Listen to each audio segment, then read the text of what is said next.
Assalamualaikum, jumpa lagi dengan saya channel Faruk Vlogger. Jangan lupa like, comment, subscribe, dan share.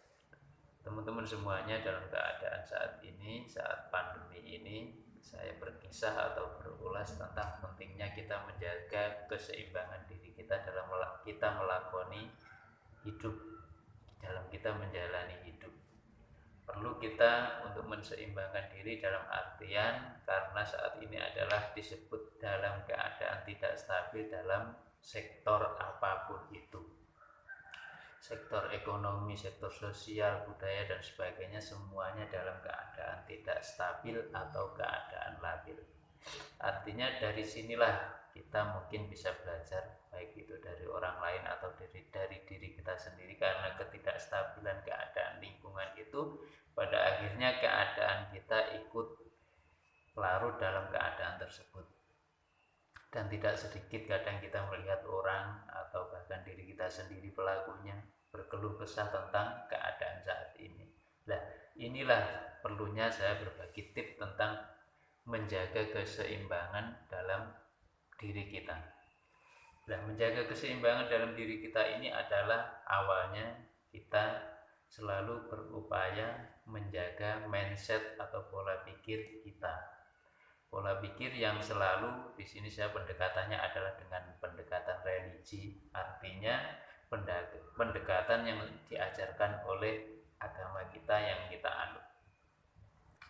Kalau di sini saya pendekatan religi adalah saya sebagai seorang muslim, saya menekankan selalu dengan lebih mendalam tentang arti makna syukur. Jadi apapun kondisinya saat ini, saya berupaya untuk selalu mensyukuri keadaan tersebut. Jadi sebenarnya meski itu tidak menyenangkan, tidak enak, atau hal-hal negatif yang timbul atau muncul dari diri kita, baik keadaan lingkungan dan sebagainya, kita selalu mampu untuk mengedepankan rasa syukur. Karena tanpa kita memiliki rasa syukur yang mendalam, keadaan ini mungkin akan kita anggap sebagai sesuatu yang menyebalkan, atau mungkin kita akan berjalannya waktu kita menjadi seorang yang frustasi.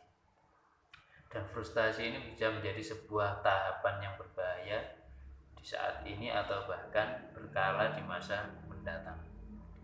Teman-teman semuanya, dalam menghadapi pandemi ini, setelah tadi saya mengutarakan harus istilahnya lebih bersyukur atau mendalami penuh arti makna syukur, yang berikutnya, yang kedua adalah sabar. Sabar ini dalam artian kita tidak hanya sekedar larut dengan keadaan, tapi kita menerima keadaan begitu saja. Sabar ini artinya adalah kita selalu berupaya mencari solusi dari sebuah permasalahan, yang untuk kemudian kita bisa keluar dari sebuah permasalahan itu sendiri.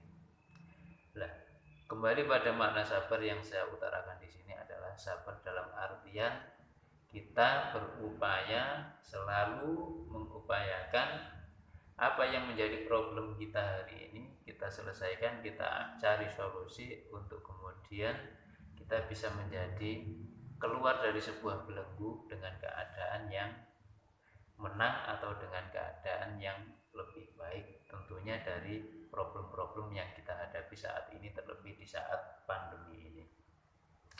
Teman-teman semuanya, kalau bicara pandemi, kita sendiri itu tidak hanya diri kita yang mengalami, bahkan ini adalah global dunia, semua mengalami, tiap negara mengalami. Artinya kalau kita tidak punya kesadaran penuh akan hal itu, kalau kita itu tidak sendiri yang mengalami, semuanya mengalami, maka hal itu akan menjadi sebuah arti yang sempit. Arti yang sempit di sini adalah timbul kita seakan hanya diri kita yang mengalami, tapi mereka-mereka yang di luar sana tidak mengalami hal ini. Ini adalah maknanya. Tapi makna yang luas, dengan istilahnya pengalaman yang luas, dengan pemikiran yang luas, kita akan sadar sepenuhnya kalau hal ini adalah merupakan sesuatu yang global, yang mana banyak orang mengalami istilahnya sesuatu yang tidak nyaman, hal-hal yang negatif, yang itu berkaitan dengan keadaan hidup kita saat ini.